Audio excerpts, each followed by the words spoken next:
Teens share everything. That may include the bacteria that can cause meningococcal disease known as meningitis. Even if your teen's been vaccinated in the past, they could still be missing meningitis vaccinations. Ask your teen's doctor or visit meningitis.com today. Sponsored by GSK. Listen, all you New Yorkers.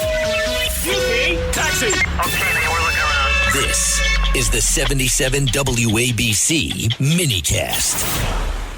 Well, 2 earthquakes this week. One, 2 earthquakes in Venezuela by itself.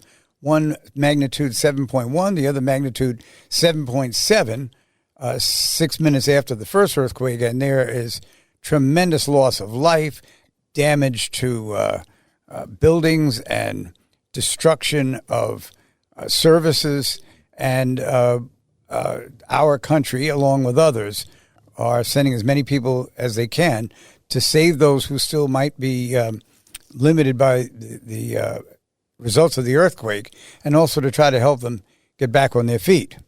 On a less serious but certainly interesting situation, there was an earthquake right here in New York City when the 3 Democratic congressional sitting representatives were wiped out. 1, 2, 3, like a 1, 2, 3 inning. And Jake and I are baseball fans, so we talk about stuff like that. And the result is that Zoran Mamdani has a big victory, which he can take credit for. And one of the congressional representatives that won actually said that what we're aiming for is the destruction of the Western civilization. Just that. Nothing Just big. that. Yeah, Just destroy the Western civilization. And, maybe that's her now. She doesn't like what I have to say around here. But the reality is that this was quite a change. And Jake, I'm just asking you to weigh in as much as you can, because I don't remember at all a primary like the one we just saw 4 days ago on Tuesday, and also what it's going to mean to a lot of different people and policies.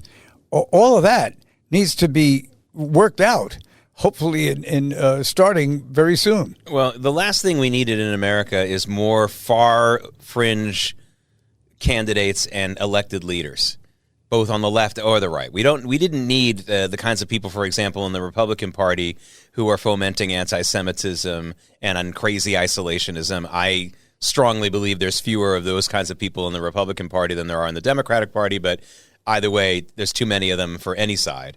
And now we've got these far, far leftist people. Now, there are some Republicans, some of my fellow conservatives, who are quietly celebrating these results, Governor, because they love this as a national branding opportunity.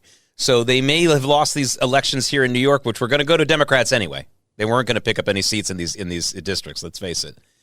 And instead, they can go now to Wisconsin, Pennsylvania, Michigan, the other swing states, and say in those elections, which are winnable, are you going to join the same team as Daria Avila Chevalier, as Brad Lander, as these people who hate America, are anti-Semitic, are in league with Zoran Mamdani? And I understand that from a branding point of view, but you know what? I still would not have that, because these people winning office, and they'll all probably win in the general election, and I don't want to give up on some of the Republican challengers in some of these elections, but it will be a long, long shot for them to win. I would advise them to at least try, because that's how you lay the groundwork. People like Rudy Giuliani would probably agree with me on that. Remember, in '89, he was this big long shot to win the mayor's election. He made it close, and then 4 years he did get it in another close election. But people need to understand sometimes you have to lay the groundwork. But Governor, I find these elections to be terrifying for a number of reasons. Not only because I'm a Jew and I believe that they are really, really tapping into anti-Semitism, and not only because I'm a capitalist and they're tapping into but because these people don't seem to me to be, especially this Chevalier, this Daria Chevalier person, who's a fellow Columbian, by the way, Columbia University, by the way, another reason for us to be ashamed of our alma mater. Governor. I know, it was a reason for us to not even mention her on the show, but we did. We did, unfortunately. She is, this person to me doesn't even have the experience to be in a regular office job yet, to be in a polite society, let alone a member of Congress. This to me is, and by the way, I say that not because she's just insulted right-wing folks or Jewish people. She's insulted Dominicans. She's insulted other people on that spectrum, on the left spectrum. So to me, this is not a good sign, and it's another sign of how, because of the way we district our congressional districts, which is a big controversy here in America going forward, all you need to do is get a handful of thousands of people to show up on primary day, and you can be a member of the U.S. Congress. There are 750,000 people in that district that Chevalier won. And she is going to go to Congress because on Tuesday night, she got 32,700 votes. Not even 5% of the population is sending her to be their leader. To me, there is no upside to this. All the Republican marketing that they'll be able to get out of this aside, to me, there's no upside to this. Now, just to follow up on what you were saying, the primaries were in June this year, which they had been back in the 60s and 70s, that kind of thing. Then they pushed it back to September because they wanted the primary to be closer to the general election, so you didn't have this period of inactivity, where somebody won the primary. Now they're either going to defend themselves in the general election, or they're going to have an opponent from the other party. So what really was kind of amazing is some of the people who ran in the primaries had no idea what's going on anywhere. And finally, Ms. Chevalier had to apologize for what she said about President Biden. And she did it in she said the words, but she winked, disingenuous. Disingenuous. And what's also kind of interesting is some of the people who got beaten would be considered pretty left. Yeah. Adriano Espaillat is no MAGA conservative. He's not even a moderate Democrat. He's not. This is someone who boasts about how he was an undocumented immigrant.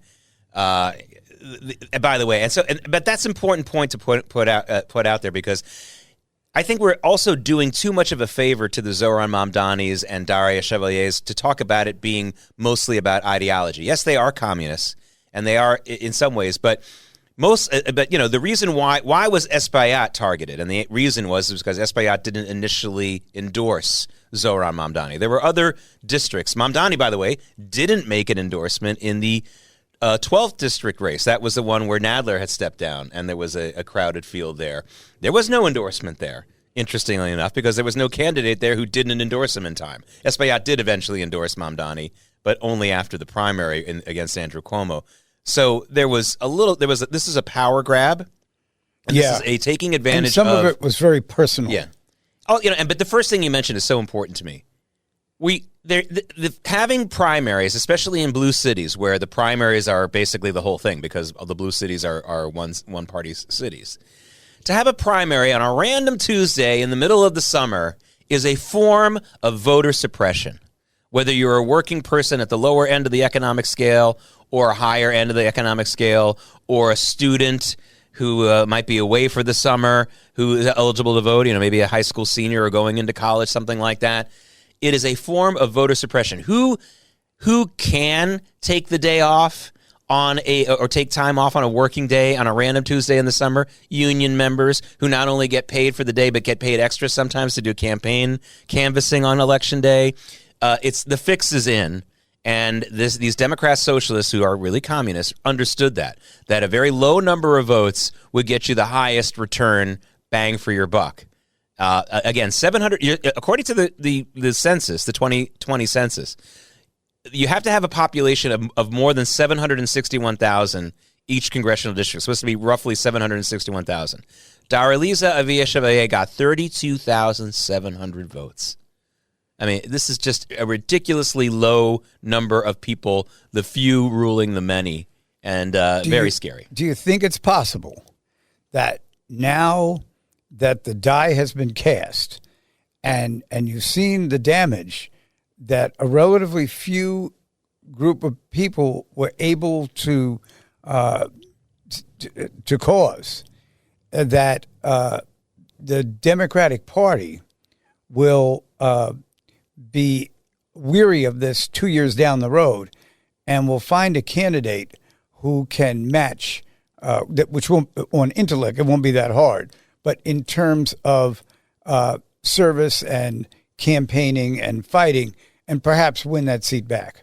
I think they're too conflicted to know what to do right now. It's almost like they're in a drag race and they know their car is completely out of control, but they're not willing to bail out because they think this car might be out of control and it might crash against the wall, but at least we'll win the race. Right. And I think that they're in that very difficult position right now. And by the way, this is very similar to the way that the party, especially these radical parts of the party, are dealing with anti-Semitism. They know that anti-Semitism could get them in trouble down the road, especially in general elections or national elections. But they'll do it now. But for now, especially in a primary, I mean, there's a very low ceiling on anti-Semitism and how much it's going to get you as a candidate, but that's low enough, but it's still high enough to get you those handful of votes in a primary. You know, if you come out with an anti-Semitic message, it will attract just the kind of thugs and activists who will come out for you, but it'll be too small for you to carry over the top for a full general election in a big state or a national election. But 32,700 votes, yeah, that's good. That's good enough. And to me, that's, again, remember, Adolf Hitler and the Nazis only won 33% of the vote in the or something like that, very small percentage of the vote in the 1933 election that catapulted them to power. It was March of 1933. Right. So, you know, this is the same thing. Now, I'm not exonerating the other 67% of Germans who voted for other parties. There was too much compliance after that Nazi victory. But this is crazy. You know, we really need to, and by the way, this is on the shoulders of a lot of people, not just the establishment Democrats who may have been too lazy or may have not done their job well enough and in some ways may have deserved it, but it's on the shoulders of voters and parents and school teachers. Why aren't we getting more political responsibility? Of course, when I say school teachers, you know, they seem to only know about partisan indoctrination. How about just limiting it to you should vote? How much is limiting it to you should learn our system of government? Bill O'Reilly joined us with the Katz and Company takeover of Sid Rosenberg show on Thursday morning to talk about just the fact that young people don't know our system of government. And you know, Jake, what also was a problem in this primary, and it's the kind of thing that goes on all around the world, just because you're a Democrat doesn't mean that you like other Democrats. Mm. And in the 13th district, there was a lot of fighting about resources and how much was going to go to Espaillat and that kind of thing. And I think that contributed to his defeat. So it isn't that everybody is so activist they want to throw out people because they didn't do anything. It's just that a lot of times they don't like who the elected officials are. They're not going to vote for them, and they're sure not going to carry literature for them. Oh, my God, you're telling me they all don't love each other? No. One of my father's favorite scenes, and mine too, in the movie The Candidate, is Robert Redford is at some rally, and the labor leader, who's supposed to be always for the Democrat, is and he's announcing him, and he's saying all these great things about him as Redford's about to speak, and as he shakes Redford's hand, he says to him, "I think you're SH." I think you're complete. You know, and it's a really funny scene. Yeah, I mean, look, power, as you know, power abhors a vacuum. You've heard that term. But also power doesn't, when you're around power and people are jockeying for it, there's not a lot of friendships and there isn't always a lot of unity. And if there is, it's because this person thinks that the other one can help them get more power, not get in the way of their power or share it. You know, I was campaigning. This is back when I first started, like 1988 or something like that. And a reporter wanted to cover the whole day with me just to see what I did and write an article about it. And we're walking down the street, and this guy's going the other way, and he says, "Paterson, I'd never vote for you, you blind son of a..." The reporter looked at me and he said, "You know, Senator, I see your voter profile is going up." At least he recognized you. That's right. When they recognize you enough to yell at you in the street, you're probably doing better than you think. That's for sure. Totally. You know, folks, this is not going to be. I would love for the Democrats, for once, to embrace democracy, and that includes the voters. You know, the voters need to understand that they've got to vote. And they're going to complain about this. Democrats will complain about these victories when they don't deliver anything. And then it'll be the fact that hardly – and then you ask them, did you vote in that primary? Not in the general election. Did you vote in the primary? And they'll look at you with a blank stare. And now we have candidates winning, as we saw in the 13th, with 5% of the total vote population, of the total population in the district. Whereas I submit that even if the primary were in September, you would have had 2 or 3 times the number of people voting than did in this situation. Yeah, we can't have this kind of low turnout, and it's and I don't think it's all because of apathy or just because it's a summer Tuesday. I think it's also alienation.